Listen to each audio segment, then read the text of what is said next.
इस कार्यक्रम के प्रायोजक हैं रोजगार डेवलपर्स। नमस्कार, पल्स 24 न्यूज देख रहे हैं आप। मेरे यानी अक्षता रावत के साथ। और वक्त हो चला है उत्तराखंड उत्तर प्रदेश की खबरों का, लेकिन उससे पहले नजर डालेंगे हेडलाइंस पर। पूर्व मुख्यमंत्री भुवन चंद्र खंडूरी के निधन पर देश भर में शोक की लहर। 91 वर्ष की उम्र में ली अंतिम सांस। उपराष्ट्रपति से लेकर सीएम धामी तक ने दी श्रद्धांजलि। सैन्य सेवा और विकास कार्यों को याद कर नेताओं ने बताया उन्हें ईमानदारी और अनुशासन का प्रतीक। पीडीए रिपोर्ट पर ओम प्रकाश राजभर का अखिलेश यादव पर तीखा हमला। पूछा, मुख्यमंत्री रहते पिछड़ों को कितना हक दिया गया। मुजफ्फरनगर दंगों का भी किया जिक्र। यूपी की राजनीति में फिर गरमाया आरोप प्रत्यारोप का दौर। मंत्री सुरेश खन्ना ने योगी सरकार का किया बचाव। बोले, पीएम मोदी और सीएम योगी के नेतृत्व में अपराध मुक्त हुआ उत्तर प्रदेश। कानून व्यवस्था को बताया सबसे बड़ी उपलब्धि। विपक्ष पर भी साधा निशाना। भाजपा नेता रविंद्र जुगरान ने अनियोजित विकास पर उठाए सवाल। मसूरी को बताया कंक्रीट का जंगल। स्मॉल मसूरी मॉडल का दिया सुझाव। 2027 विधानसभा चुनाव को लेकर टिकट का भी किया दावा। मसूरी में तिब्बत समुदाय का कैंडल मार्च। 11वें पंचेन लामा की रिहाई की उठी मांग। मोमबत्ती और तस्वीरों के साथ शांतिपूर्ण विरोध। चीन सरकार पर मानवाधिकार उल्लंघन के लगाया आरोप। चलिए देखते हैं खबरें विस्तार से। उत्तराखंड के पूर्व मुख्यमंत्री और वरिष्ठ भाजपा नेता मेजर जनरल रिटायर्ड भुवन चंद्र खंडूरी का 91 वर्ष की उम्र में निधन हो गया। बताया जा रहा है कि वो लंबे समय से बीमार चल रहे थे और देहरादून के मैक्स अस्पताल में उनका इलाज चल रहा था। उनके निधन पर राजनीतिक और सामाजिक जगत में शोक की लहर है। उपराष्ट्रपति सीपी राधाकृष्णन, मुख्यमंत्री पुष्कर सिंह धामी और राज्यपाल lieutenant general retired Gurmeet Singh समेत कई गणमान्य लोगों ने उन्हें श्रद्धांजलि अर्पित की। भुवन चंद्र खंडूरी के निधन की खबर के बाद राजनीतिक और सामाजिक क्षेत्र में शोक की लहर दौड़ गई। उन्हें श्रद्धांजलि देने के लिए कई प्रमुख हस्तियां पहुंची। भारत के उपराष्ट्रपति सीपी राधाकृष्णन ने खंडूरी को पुष्पांजलि अर्पित कर श्रद्धा सुमन अर्पित किए। इस दौरान उत्तराखंड के मुख्यमंत्री पुष्कर सिंह धामी और राज्यपाल lieutenant retired general Gurmeet Singh ने भी उन्हें भावभीनी श्रद्धांजलि दी। नेताओं ने खंडूरी के सार्वजनिक जीवन, सैन्य सेवाओं, उत्तराखंड के विकास में उनके योगदान को याद करते हुए उन्हें एक अनुशासित, ईमानदार और प्रेरणादायी व्यक्तित्व बताया। श्रद्धांजलि कार्यक्रम में बड़ी संख्या में राजनीतिक, सामाजिक और प्रशासनिक क्षेत्र से जुड़े लोग भी मौजूद रहे। उत्तर प्रदेश की राजनीति में पीडीए को लेकर बयानबाजी तेज हो गई है। समाजवादी पार्टी प्रमुख अखिलेश यादव के पीडीए ऑडिट रिपोर्ट पेश किए जाने के बाद अब यूपी सरकार में मंत्री ओम प्रकाश राजभर ने उन पर तीखा हमला बोला है। दरअसल अखिलेश यादव ने प्रेस कॉन्फ्रेंस कर पीडीए ऑडिट रिपोर्ट पेश की थी, जिसके बाद राजभर ने पलटवार करते हुए कहा कि प्रेस कॉन्फ्रेंस करना अच्छी बात है, लेकिन अखिलेश यादव को यह भी बताना चाहिए कि मुख्यमंत्री रहते हुए उन्होंने पिछड़ों का कितना हक छीना। ओम प्रकाश राजभर ने सवाल उठाते हुए कहा कि जब अखिलेश यादव सत्ता में थे तब उन्हें पीडीए क्यों नहीं दिखाई दिया। उन्होंने कहा कि पहले अखिलेश यादव ये बताएं कि अपने 5 साल के कार्यकाल में उन्होंने क्या काम किया। राजभर के इस बयान के बाद प्रदेश की सियासत में एक बार फिर से आरोप प्रत्यारोप का दौर जारी हो गया है। निश्चित है प्रेस कॉन्फ्रेंस करना चाहिए, लेकिन ये भी बताना चाहिए कि 5 साल में जब खुद अखिलेश जी मुख्यमंत्री थे तो कितना हिस्सा लूटे हैं पिछड़ों का। 27% रिजर्वेशन पिछड़ों के लिए लागू है 32 साल से। 19 साल इन्होंने लूटा, सपा बसपा ने मिल करके। तो खुद अखिलेश 5 साल मुख्यमंत्री थे तो इन्होंने अपनी जाति को बढ़ाया। 86 में 56 एसडीएम तो अपनी जाति को बनाया। उस समय नहीं दिखाई दिया पीडीए, नाई नहीं दिखाई दिया, गोड़ नहीं दिखाई दिया, प्रजापति लोहार नहीं दिखाई दिया, राजभर चौहान पटेल नहीं दिखाई दिया, विश्वकर्मा नहीं दिखाई दिया, निषाद बिंद केवट मल्ला नहीं दिखाई दिया, जोल्हा दुनिया अंसारी साईं दर्जी फकीर नहीं दिखाई दिया, आरा करक बंसी बंजारा बहेलिया खंघार कचेर नहीं दिखाई दिया। तो ये जो कर रहे हैं पहले अपना उजागर तो करें कि हमने 5 साल में क्या किया। मुख्यमंत्री थे, एज ए मुख्यमंत्री मुजफ्फरनगर जल रहा था और सैफई में बैठ के नाच देख रहे थे। इसको भी बताना चाहिए प्रेस में कि हम मुख्यमंत्री थे तो मुजफ्फरनगर में दंगे हो रहे थे, लोग मर कट रहे थे तो मैं नाच देख रहा था। ये उनको बोलना चाहिए वहाँ। अभी आपने भी उत्तर प्रदेश सरकार के इस दावे पर कि योगी शासन में प्रतिदिन औसतन 5 इनकाउंटर हो रहे हैं, अब सियासी बयानबाजी तेज हो गई है। राज्य के कैबिनेट मंत्री सुरेश कुमार खन्ना ने सरकार का बचाव करते हुए कानून व्यवस्था और अपराध नियंत्रण को लेकर बड़ा बयान दिया है। उन्होंने कहा कि मुख्यमंत्री योगी आदित्यनाथ की इच्छा शक्ति और प्रधानमंत्री नरेंद्र मोदी के मार्गदर्शन में उत्तर प्रदेश पूरी तरह से संगठित अपराध मुक्त हो चुका है। मंत्री ने कहा कि जिस तरह राज्य में कानून व्यवस्था को नियंत्रित किया गया वो एक बेहद चुनौतीपूर्ण कार्य था, लेकिन योगी सरकार ने इसे सफलतापूर्वक नियंत्रित किया है। माननीय योगी जी की विल पावर की वजह से और मोदी जी के मार्गदर्शन में उत्तर प्रदेश में जो कभी को केवल असामाजिक तत्वों का ही राज हुआ करता था, आज उत्तर प्रदेश पूरी तरह से ऑर्गेनाइज्ड क्राइम मुक्त है, और चाहे एनसीआरबी के आंकड़े हों या फिर लोकल स्थानीय पुलिस का, जिस हिसाब से उत्तर प्रदेश में कानून व्यवस्था को नियंत्रित किया गया, वो यद्यपि एक मुश्किल कार्य था, लेकिन फिर भी योगी जी ने उसको विल पावर के आधार पर उसको नियंत्रित किया। और आज देश और दुनिया में ये मैसेज है कि उत्तर प्रदेश मॉडल को अडॉप्ट किया जाए। साथ ही कांग्रेस के जो नेता यहाँ पर एक गेस्ट आर्टिस्ट की तरीके से आते हैं, उनको ये सोचना चाहिए कि जिस बंगाल में वो बरसों तक हुकूमत में रहे, आज उनको 3% वोट भी बंगाल में नहीं मिले, और एनडीए को, भारतीय जनता पार्टी को वहां 46% वोट मिला है। उनको कांग्रेस पार्टी किस स्थिति में मिली थी और उन्होंने उसे किस स्थिति में पहुंचाया, तो अपने गिरेबान में जरूर झांक के देखना चाहिए कि उन्होंने जनता का कितना विश्वास अर्जित किया है। उनको तो कोई आलोचना करने का अधिकार ही नहीं है। लेकिन आप लोग, और उत्तर प्रदेश जो कभी को एक तरीके से बिगड़ायल प्रदेश मालूम होता था और बिगड़ा हुआ प्रदेश था, आज उत्तर प्रदेश लोगों की नज़रों में एक प्रोग्रेसिव प्रदेश है, एक ऐसा प्रदेश है कि जो हर तरह से, जिसने पिछले 8-9 सालों में अच्छे से अच्छा काम करके दिखाया है। 9 लाख से ज़्यादा सरकारी नौकरियां देने के काम किया, पूरी तरीके से पारदर्शिता के आधार पर बड़े पैमाने पर इन्वेस्टमेंट आ रहा है, और योग्यता की कदर है, शिक्षा का माहौल बना हुआ है। लोग वर्क कल्चर जो भूल गए थे, कांग्रेस की और सपा की सरकार में लोग वर्क कल्चर भूल गए थे, आज उत्तर प्रदेश में वर्क कल्चर डेवलप हुआ है। और ये सब कुछ इसलिए हुआ कि उत्तर प्रदेश का एक मजबूत नेतृत्व पूरी मजबूती के साथ इस प्रदेश को, प्रदेश की 25 करोड़ जनता को लगातार इस बात की कोशिश करते हैं कि ज़्यादा से ज़्यादा सुविधाएं उनको प्रदान करें। और बिना रुके बिना थके उन्होंने 9 साल में ये जनता में दिखा दिया कि खराब से खराब स्थिति को कंट्रोल किया जा सकता है। सहारनपुर में डीआईजी दफ्तर के बाहर उस समय हंगामा हो गया जब मोनू कश्यप हत्याकांड के पीड़ित परिवार के साथ पहुंची सपा सांसद इकरा हसन को हिरासत में ले लिया गया। इकरा हसन पीड़ित परिवार के लिए न्याय की मांग कर रही थी।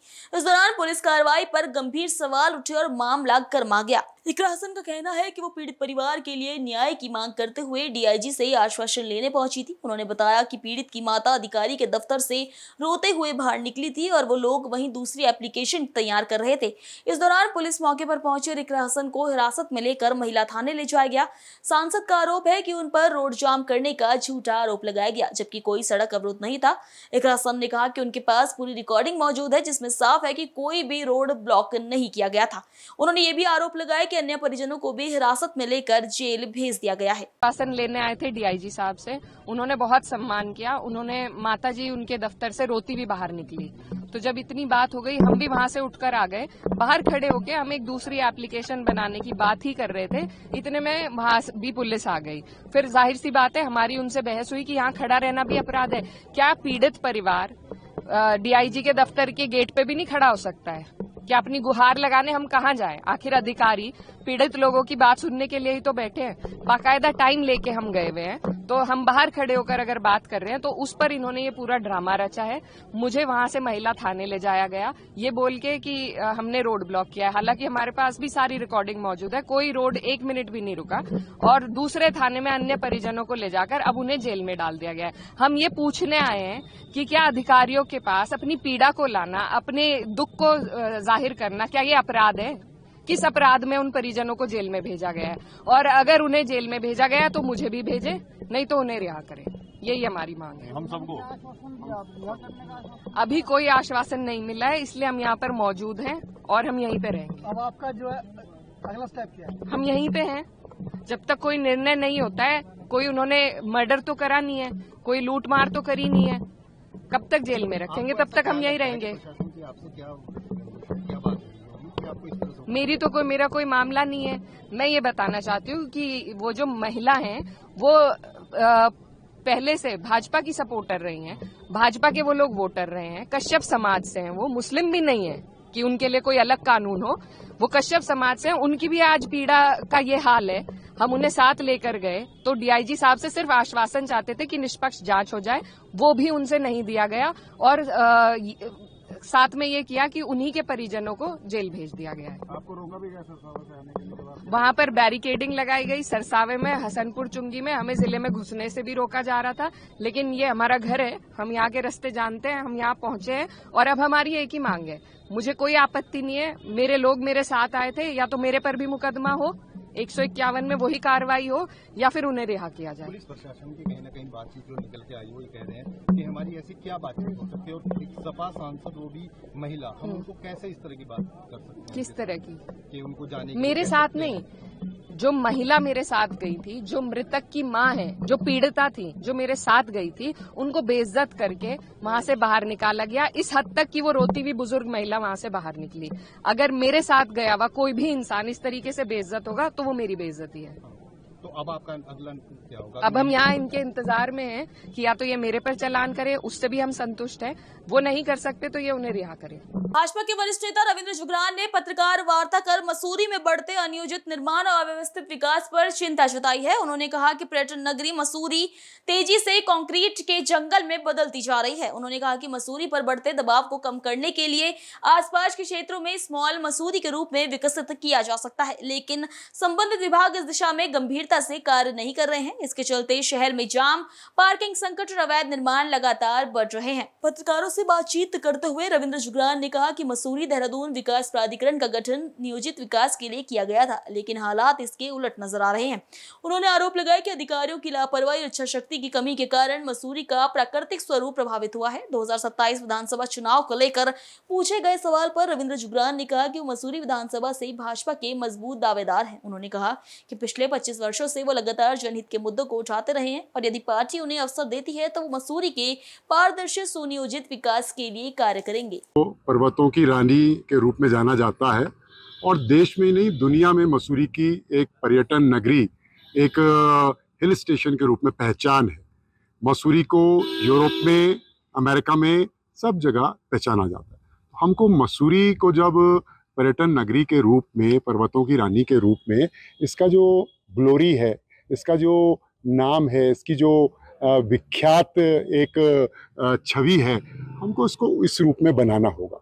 बीते वर्षों में, बीते दशकों में मसूरी के अंदर जो जंगल, वन, पेड़, कटान, खाले, नाले, स्रोत और ये जो सारा पर्यावरण है वो एक तरीके से कुरूप हुआ है, दूषित हुआ है। तो इसको सबसे पहले मसूरी कोई कंक्रीट की बिल्डिंग देखने के लिए नहीं आता है पर्यटक। मसूरी जो है, जो पर्यटक आता है वो शांत वादियाँ, शांत घाटियाँ, देवदार, बुरांस के जंगल की ठंडी जो पुरवाई हवा बहती है उसको देखने के लिए आता है। तो हमको इसका ध्यान रखना होगा आने वाले समय पे। आवास, जो स्थानीय लोगों के आवास का बड़ा प्रॉब्लम है मसूरी के अंदर। जो लोग यहाँ 3 और 4 पीढ़ी से रह रहे हैं और आबादी बढ़ रही है, उनके सामने आवास का संकटन है। अथॉरिटीज़ जो हैं वो आवास बनाने की परमिशन नहीं देती, दुनिया भर के झंझट है। दूसरी ओर बड़े होटलियर्स, बड़े बिल्डर्स, बड़े पूंजीपति, उन लोगों के तो बड़े आराम से बन जाते हैं। ठीक, तो मसूरी के अंदर ट्रैफिक का बड़ा प्रॉब्लम है। मसूरी हिंदुस्तान का पूरा टूरिस्ट आना चाहता है, लेकिन हमने देखा है जब यहाँ बर्फ़ पड़ती है आसपास धनोल्टी में या लाल टिब्बा में या इवन मसूरी में भी, तो नीचे तो गाड़ियों की बड़ी लंबी लाइनें खड़ी रहती हैं, लेकिन बोर्ड लग जाता है हाउसफुल का। तो पर्यटक आना चाहता है, ये इंफ्रास्ट्रक्चर तो हमको डेवलप करना है, इस स्टेट को करना है, इस राज्य को करना है, यहाँ के शासन प्रशासन को करना है। दूसरा, मसूरी के अंदर आसपास के जो लोग हैं, इधर थत्यूड़ के लोग हैं, इधर टिहरी से लोग आते हैं या अन्य जनपदों से लोग आते हैं रोजगार की तलाश में, उन लोगों के लिए अपॉर्चुनिटीज़ नहीं है, उन लोगों के लिए संभावना नहीं है मसूरी के इर्द गिर्द वालों के लिए। जबकि मसूरी तो एक टूरिस्ट सेंटर है, तो यहाँ तो बहुत संभावनाएं होनी चाहिए। मसूरी ऐसा लग रहा है जैसे कि पॉपुलेशन का विस्फोट हो गया है, वो गाड़ियों वाहनों के हिसाब से भी और आबादी के हिसाब से भी। आवास अब बनाने की जगह नहीं बची है, तो हर चीज़ का समाधान है। समस्याएं होती हैं। मसूरी के 20 किलोमीटर के दायरे में हमको छोटी छोटी टाउनशिप्स बसाने की आवश्यकता है। न्यू मसूरी आप बसाइए, जहां 5000 लोगों की आबादी के, 6000 लोगों की आबादी के लोग आवास बना के रह सके। इको फ्रेंडली स्थानीय भवन निर्माण शैली के हिसाब से भवन निर्माण हो सकता है। इको फ्रेंडली, पर्यावरण भी दूषित ना हो, जंगल भी ना कटें, पेड़ भी ना कटें। तो समस्याएं हैं और इनका समाधान हम ही को करना है, शासन प्रशासन को करना है, यहाँ के जनप्रतिनिधियों को करना है। तो ये सब बातें। विकास प्राधिकरण 1984 में गठित हो गया था। इसके गठन के पीछे यही था कि सुनियोजित विकास हो, सुनियोजित निर्माण हो, सुनियोजित तरीके से काम हो, लेकिन नियोजन का अभाव दिखता है, भारी अभाव दिखता है। कोई प्लानिंग नहीं है, मन मर्जी है। मैंने कहा गरीब आदमी के लिए तो प्रॉब्लम है, लेकिन जो बिलियनर है, पूंजीपति है, बिल्डर है, होटलियर है, बड़ा पूंजीपति, उसके लिए कोई प्रॉब्लम नहीं है। तो ये मसूरी एमडीडीए को बहुत ज़्यादा सुधार करने की आवश्यकता है। अपने काम के तरीके में जो वो काम कर रहे हैं, सबको लगे कि बहुत पारदर्शिता के साथ काम हो रहा है, बहुत ईमानदारी के साथ काम हो रहा है, नियमों के अनुरूप काम हो रहा है, लेकिन ऐसा कहीं दिखाई नहीं पड़ता। निश्चित रूप में सरकार तो अपनी तरफ से कोशिश करने का काम करती ही है। अब वो अधिकारी कर रहे हैं या नेता लोग कर रहे हैं, सब लोग मिलके ही तो कर रहे हैं। पूरी व्यवस्था है, खाली हम अधिकारियों पे दोषारोपण तो नहीं कर सकते। नेता लोगों का या जो जनप्रतिनिधि हैं, सब लोगों को अंकुश रखना पड़ेगा, दिखना पड़ेगा कि ईमानदारी से काम हो रहा है, न्याय सबके लिए है, सबके लिए समान है। और जो गरीब है, निम्न वर्ग का है, मध्यम वर्ग का है, उसके लिए, उसके साथ तो हमको और संवेदनशीलता के साथ डील करना है। बड़े लोगों का क्या है, जो बड़े होटल मालिक हैं, बड़े बिल्डर हैं, बड़े पूंजीपति हैं, उनके काम तो रुकते ही नहीं है, कितनी विपरीत परिस्थितियां हो। लेकिन आम आदमी को काम रुक जाता है। ये काम ना रुके, उनको भी तो छत चाहिए ना, अपना काम करती रहती है।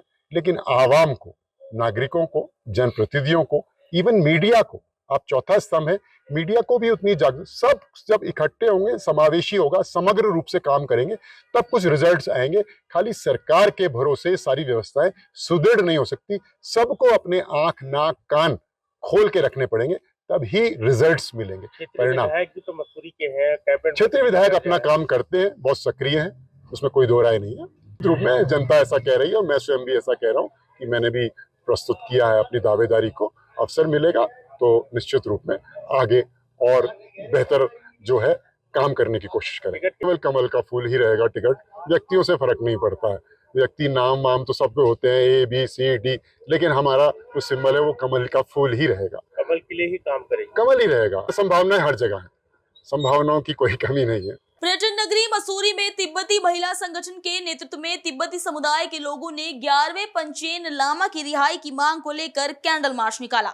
हैप्पी वैली से शुरू हुआ मार्च लाइब्रेरी चौक होते हुए बडौनी चौक तक पहुंचा, जहां प्रदर्शनकारियों ने मोमबत्तियां और पंचेन लामा की तस्वीरें हाथ में लेकर शांतिपूर्वक विरोध प्रदर्शन किया। प्रदर्शनकारियों ने कहा कि 11वें पंचेन लामा को वर्ष 1995 में मात्र 6 वर्ष की आयु में उनके परिवार सहित कथित रूप से हिरासत में लिया गया था और पिछले 31 वर्षों से उनके बारे में कोई आधिकारिक जानकारी सामने नहीं आई है। तिब्बती महिला संगठन की ओर से जारी बयान में कहा गया कि 14 मई 1995 को गेदोन चोइके नियमा को 10वें पंचेन लामा का वास्तविक पुनर्जन्म घोषित किया था। इसके कुछ दिन बाद ही उनके लापता होने की घटना सामने आई। प्रदर्शन के दौरान वक्ताओं ने आरोप लगाया कि चीन सरकार तिब्बती धार्मिक परंपराओं और सांस्कृतिक पहचान में हस्तक्षेप कर रही है। उन्होंने इसे मानवाधिकार और धार्मिक स्वतंत्रता पर सीधा हमला बताया। तिब्बत समुदाय के लोगों ने संयुक्त राष्ट्र और अंतर्राष्ट्रीय मानवाधिकार संगठनों से मामले में हस्तक्षेप कर पंचेन लामा की सुरक्षित रिहाई सुनिश्चित करने की मांग की है। उनको किडनैप करके 31 साल पूरा हुआ है, तो हम हर साल प्रदर्शन करते आए हैं। तो इस बार भी हमने सोचा आज इस बार सिर्फ प्रदर्शन ना करके हमने कैंडल मार्च भी रखा है। तो 31 साल से हम आवाज़ उठा रहे हैं। और क्या मानते हैं, लगातार आवाज़ उठा रहे हैं परंतु अभी तक पंचेन लामा का कोई पता नहीं लग पा रहा है। हम अपनी तरफ से पूरी कोशिश कर रहे हैं, क्योंकि प्रॉब्लम यहाँ नहीं है ना, प्रॉब्लम वहाँ पे मीडिया बैन है। तो हम चाहते हैं कि हम UN ह्यूमन राइट्स है, जितना भी हम चाहते हैं कि उनको थोड़ा सा प्रेशराइज करके वहाँ पे मीडिया तो अलाउड नहीं होगा, बट जैसे बैठक किया जाए, जैसे बात किया जाए, क्योंकि उनकी अभी हमें क्या है कि आप जैसे देख सकते हैं कि उनकी फ़ोटो भी नहीं है हमारे पास लामा जी का। हमारे पास सिर्फ उनके बचपन की फ़ोटो है, जब से उनको किडनैप किया है 6 साल में 1995। तो हमारे पास यही फ़ोटो है उनका। हम यही मांग करते हैं कि उनके जानकारी दे दें उनके बारे में, कि हमें ये नहीं पता ना कि वो किस हाल में है। 31 साल पूरा हो गया। भारत सरकार से क्या मांग कर रहे हैं? हमेशा से यही है कि देखो, अभी तक हम जैसे अभी यहाँ पे हम India is a democratic country. अब जैसे हम जुलूस कर रहे हैं, जैसे हम कुछ भी कर रहे हैं, प्रोसेशन कर रहे हैं, कैंडल मार्च कर रहे हैं, इंडिया की तरफ से कोई रोक नहीं है। जैसे आप जैसे तिब्बत में ले लो, हम अपने गुरु जी का पोर्ट्रेट भी नहीं रख सकते, आवाज़ उठाने को तो दूर की बात है। अगली खबर हापुड़ से है। हापुड़ में खाद्य विभाग की टीम ने एक अवैध टोमेटो सॉस फैक्ट्री पर बड़ी कार्रवाई की है। चंडी रोड स्थित एक कमरे में गंदगी के बीच तैयार हो रही सॉस में खतरनाक खाद्य रंग और कई मिलावटी पदार्थों का इस्तेमाल किया जा रहा था। टीम ने मौके से बड़ी मात्रा में सॉस सीज कर जांच के लिए नमूने भेज दिए हैं। हापुड़ में खाद्य सुरक्षा विभाग ने शिकायत के आधार पर चंडी रोड स्थित एक अवैध टोमेटो सॉस फैक्ट्री पर छापेमारी की। जांच के दौरान टीम को बेहद गंदे माहौल में टोमेटो सॉस तैयार होती मिली। अधिकारियों के मुताबिक फैक्ट्री में गाजर पल्प, स्टार शुगर, नमक, सोडियम बेंजोएट और खतरनाक खाद्य रंग मिलाकर सॉस बनाई जा रही थी। खाद्य विभाग की टीम ने मौके से 360 बोतल पैक सॉस को सीज कर दिया, जबकि करीब 335 किलो खुली सॉस को नष्ट कराया गया। खाद्य विभाग ने सॉस के नमूने जांच के लिए प्रयोगशाला में भेज दिए हैं। सहायक आयुक्त खाद्य सुरक्षा एवं औषधि प्रशासन सुनील कुमार ने बताया कि अधिक मात्रा में खाद्य रंग का इस्तेमाल स्वास्थ्य के लिए बेहद हानिकारक हो सकता है। कार्रवाई के दौरान विभागीय टीम भी मौके पर मौजूद रही। बस गुप्त सूचना मिल रही थी कि एक शेरवानी की दुकान के ऊपर सॉस बनाई जा रही है अवैध रूप से। तो उस पर हम लोग गए सूचना पर, और वहाँ जाके देखा तो सूचना सही थी।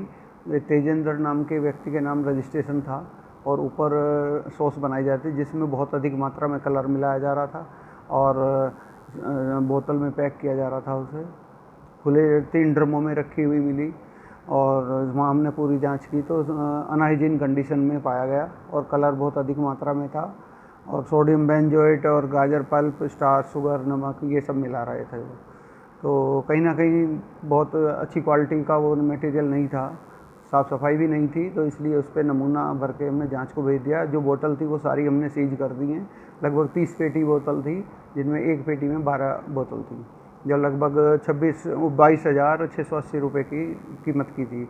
और बाकी जो ड्रमों में था वहाँ पे सॉस बनी हुई, वो हमने प्लास्टिक के कैनों में भरवा कर वहाँ से एक ऑटो में रखवा के जाके उसे नष्ट करा दिया है, जो 235 kg थी। लगभग 16,450 कीमत की। कुल मिला के 39,130 रुपये की सॉस हमने कल पकड़ी है, और उसे काम को बंद कर दिया गया है। दोबारा उसे हम करने नहीं देंगे वहाँ पे। तो सर कहाँ पे इसकी सप्लाई होती थी? सप्लाई आसपास में जो शाम को ठेले लगते हैं उन पे होती है, और आसपास के ज़िलों में भी सप्लाई होती थी। वो मैंने प्रतिबंध, मतलब पहले भी एक सॉस मैंने पकड़ी थी, उसका भी मैंने काम बंद करा दिया है। सही काम करेगा वही काम कर पाएगा, गलत काम करने वालों को मैं बिल्कुल नहीं करने दूँगा, सॉस वालों को, किसी को भी। हापुड़ में वाहन चोरी की बढ़ती घटनाओं के बीच पुलिस की कार्यप्रणाली पर भी सवाल उठ रहे हैं। 1 महीने पहले चोरी हुई बोलेरो पिकअप बरामद न होने से परेशान पीड़ित एसपी कार्यालय पहुंचा और न्याय की गुहार लगाई। पीड़ित का आरोप है कि मुकदमा दर्ज होने के बावजूद पुलिस अब तक कोई ठोस कार्रवाई नहीं कर सकी है। हापुड़ में वाहन चोरी का एक मामला उस समय चर्चा में आ गया जब अपनी चोरी हुई बोलेरो पिकअप की बरामदगी न होने से परेशान पीड़ित एसपी कार्यालय पहुंच गया। पीड़ित राशिद ने पुलिस अधीक्षक को शिकायती पत्र सौंपते हुए बताया कि उसकी बोलेरो पिकअप करीब 1 महीने पहले चोरी हो गई थी। मामले में मुकदमा दर्ज होने के बावजूद अब तक वाहन का कोई सुराग नहीं लग सका है। पीड़ित का आरोप है कि वो लगातार थाने के चक्कर काट रहा है, लेकिन हर बार उसे सिर्फ जांच का आश्वासन देकर टाल दिया जाता है। राशिद ने बताया कि उसकी रोजी रोटी इसी वाहन पर निर्भर थी और वाहन चोरी होने के बाद से उसे आर्थिक और मानसिक परेशानियों का सामना करना पड़ रहा है। सर राशिद है। आज आप कप्तान ऑफिस आए हैं, क्या है पूरा मामला? कप्तान साहब के यहाँ सर मैं इसलिए आया हूँ कि पुलिस मेरी कोई कार्रवाई नहीं कर रही है। मेरी गाड़ी उठी थी जैन कन्या इंटर कॉलेज के सामने से, और गाड़ी उठी थी 4थे महीने की 1 तारीख को सुबह 3 बजे। मैंने सूचना 112 पे दी 112 पे देने के बाद 112 ने कहा थाने आ जाओ। थाने पहुंचा मैं, थाने में जा कह दिया उन्होंने जी रिपोर्ट नहीं लिखेंगे हम। फिर मैं कप्तान साहब के पास आया, कप्तान साहब ने रिपोर्ट लिखाई। उसके बाद नवेड़े पुलिस ने 6 तारीख में उसे पकड़ लिया, चोर को। नवेड़े पुलिस पकड़ने के बाद में जो है इन्होंने मुझसे कहा, दरोगा साहब ने, कि जी नवेड़े पुलिस ने पकड़ लिया है, हम उसे 1 तारीख में तलब करेंगे, बातचीत करेंगे। 1 तारीख में उन्होंने बातचीत की। बातचीत करने के बाद भी मुझे कोई आश्वासन नहीं दिया कि मुझे गाड़ी मिलेगी नहीं मिलेगी। मुझसे कहने लगे तुम्हारी गाड़ी मेवात में जाकर बेच दी गई है। आज मैं इसलिए कप्तान साहब के पास फिर आया हूँ। 1 महीना 19 दिन हो गए मेरी गाड़ी चोरी हुए वो। 1 महीने 19 दिन में आज कप्तान साहब ने मुझे आश्वासन दिया है कि तुम्हारी गाड़ी मिल जाएगी। गोंडा में 18 मई की रात हुई बमबाजी की घटना का पुलिस ने बड़ा खुलासा किया है। थाना कोतवाली नगर पुलिस सर्विलांस टीम ने संयुक्त कार्रवाई में पुलिस मुठभेड़ के दौरान एक बदमाश घायल हो गया, जबकि कुल 3 आरोपियों को गिरफ्तार किया गया है। पुलिस ने आरोपियों के कब्जे से अवैध हथियार और बाइक भी बरामद की है। पुलिस अधीक्षक विनीत जायसवाल के निर्देशन में कोतवाली नगर पुलिस सर्विलांस टीम ने संयुक्त कार्रवाई करते हुए रात्रि चेकिंग के दौरान आरोपियों को घेर लिया। इस दौरान हुई पुलिस मुठभेड़ में एक शातिर बदमाश गोली लगने से घायल हो गया। पुलिस ने कुल 3 आरोपियों को गिरफ्तार किया है, जिनमें से एक बाल अपचारी भी शामिल है। गिरफ्तार बदमाशों के कब्जे से एक अवैध तमंचा, जिंदा कारतूस, खोखा कारतूस, एक पल्सर मोटरसाइकिल बरामद की गई। फिलहाल पुलिस मामले की आगे की जाँच कर रही है। अवगत कराना है कि दिनांक 18 मई की रात थाना कोतवाली नगर क्षेत्र के जानकी नगर स्थित एक आवास पर कुछ अज्ञात बदमाशों द्वारा बमबाजी की घटना कारित की गई थी, जिसके संबंध पर थाना कोतवाली नगर पर सुसंगत धाराओं में अभियोग पंजीकृत करते हुए इस घटना के शीघ्र सफल अनावरण हेतु कई टीमों का गठन किया गया था, जिनके द्वारा सीसीटीवी फुटेजेस आदि का अवलोकन कर घटना का सफल अनावरण करते हुए दिनांक 19/20 मई की मध्य रात्रि पुलिस की बदमाशों से मुठभेड़ हो गई। इस पुलिस मुठभेड़ में पुलिस द्वारा आत्मरक्षार्थ की गई जवाबी फायरिंग में देवेंद्र श्रीवास्तव नाम के एक बदमाश को गोली लगी, जो बमबाजी की घटना में संलिप्त था। इस बदमाश को तत्काल उपचार हेतु जिला अस्पताल ले जाया गया, जिसके कब्जे से एक अवैध तमंचा, जिंदा व खोखा कारतूस तथा एक पीले रंग की पल्सर मोटरसाइकिल बरामद हुई। इसी बदमाश की निशानदेही पे इसके 2 अन्य साथी, जो इस पूरी बमबाजी की घटना का मास्टरमाइंड अर्पित पांडे तथा एक बाल अपचारी, कुल 3 ये अभियुक्त इसमें गिरफ्तार किए गए हैं इस बमबाजी की घटना में, तथा इनमें से 2 अपराधियों के विरुद्ध पूर्व में भी आपराधिक मुकदमे दर्ज हैं, जिनके संबंध में इनसे विस्तृत पूछताछ की जा रही है तथा थाना कोतवाली नगर पुलिस द्वारा प्रकरण में अग्रिम वैधानिक कार्रवाई की जा रही है। खबरों में इतना ही। अपडेट्स के लिए बने रहिए पल्स 24 न्यूज के साथ। नमस्कार। इस कार्यक्रम के प्रायोजक थे रोजगार डेवलपर्स। तुम दोनों की मेहनत बहुत रंग लाई है बेटा, घर बहुत सुंदर बना है। ये मेरे पापा का घर। पता है, देख तेरे पापा की नेम प्लेट अपने हाथों से लगाऊंगा। नेम प्लेट तो लग चुकी पापा।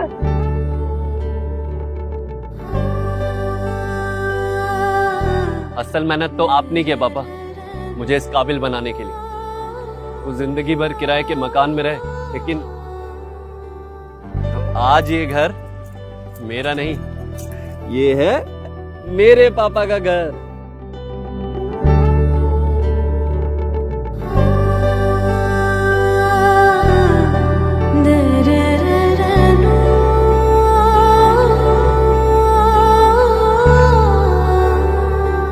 उड़ान सपनों की, आंगन खुशियों का और साथ सकर्णी का।